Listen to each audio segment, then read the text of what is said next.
আজকের get ready with মিতে পুরো skin care থেকে শুরু করে লাস্ট অব্দি দেখতে পাবে। হলো দেখা যাক। হ্যালো এভরিওয়ান, সবাইকে হ্যাপি নিউ ইয়ার। সবাই নতুন বছর খুব খুব খুব ভালো কাটুক। আজকে দেখো আমি দুটো ড্রেস নিয়ে নিয়েছি, কোনটা পরবো বুঝতে পারছিলাম না, তো বুঝতে না পারার কারণে এই ড্রেসটা চুজ করে নিই। তো দেখো ড্রেসটা কীভাবে টুই করে পরে নিলাম।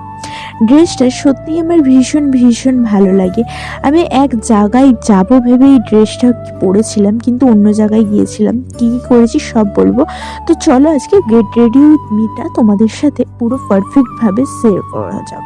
দেখতে পাচ্ছ আমি একটা লোশন নিয়ে নিয়েছি, যেটা দিয়ে আমি আমার স্কিন কেয়ারটা ভালোভাবে সেরে নেব। সত্যি বলতে প্রত্যেকটা সাজের ক্ষেত্রে স্কিন কেয়ার না করলে কিন্তু আমাদের সাজগুলো কোনোভাবেই পারফেক্ট হয় না। তোমরা সকলেই জানো আমি নো মেকআপে থাকতে বেশি ভালোবাসি, যার কারণে স্কিন কেয়ারটা আজকে করে নিয়ে তারপরে সাজবো। তারপরে দেখো নিয়ে নিয়েছি প্রাইমার। আর আমি জানো তো এই এভরিউথের প্রাইমারটাই ইউজ করে থাকি সব সময়, কারণ এই প্রাইমারটাই হচ্ছে আমার জন্য সব থেকে বেশি পারফেক্ট আর বেশি স্মুথলি রান করে। তো দেখতেই পাচ্ছ, তারপরে তোমরা দেখতে পাচ্ছ আমি একটা হোয়াইট টোন পাউডারটা হালকা করে ইউজ করছি, কারণ ফেস পাউডারের থেকে হোয়াইট টোন পাউডারটা আমার জন্য বেশি ভালো রান করে, যার কারণে আমি সবসময় হোয়াইট টোন পাউডারটা ইউজ করতে থাকি। তারপরে আমি আমার আইব্রোটাকে ভালো করে ড্র করে নেবো, কারণ আইব্রোটা অনেক দিন ধরে কিছু করা হয়নি। আইব্রোর আগে একটু আই প্যালেট দিয়ে ভালো করে আই ম্যাসাজটা করে নিই। তো আইটা দেখো কিভাবে কি করবো সেটা আমি অনেকবার কিন্তু ইউটিউব থেকে ট্রাই করি, বাট সেটা হয়ে ওঠে না। আর আজ এতটাই তাড়াহুড়ো ছিল যে আর সেভাবে ট্রাই করা হয়নি। জাস্ট একটুখানি আই শ্যাডোটা দিয়েই কিন্তু আমি আইব্রোটাকে ড্র করে নেবো। আচ্ছা, তোমাদের কার কার সাজতে ভালো লাগে আমাকে কমেন্ট করে জানাও তো।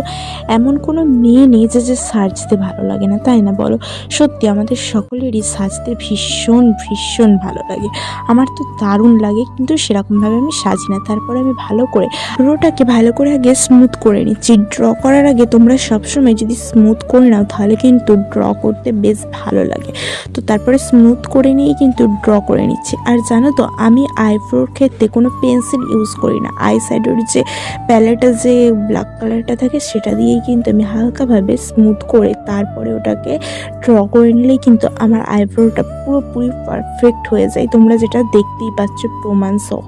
আজকে কিন্তু এই মেকআপের ক্ষেত্রে আর তোমাদের সাথে কথা বলতে বলতে একটা মস্ত বড় ভুল হয়ে গেছে, যেটা তোমরা লাস্টের দিকে দেখতে পাবে। আর ভুলটা সত্যি আজকে আমার জন্য খুবই খুবই খতরনাকজনক ছিল। তারপরে আমি হালকা করে একটু কাজল পরে নিই।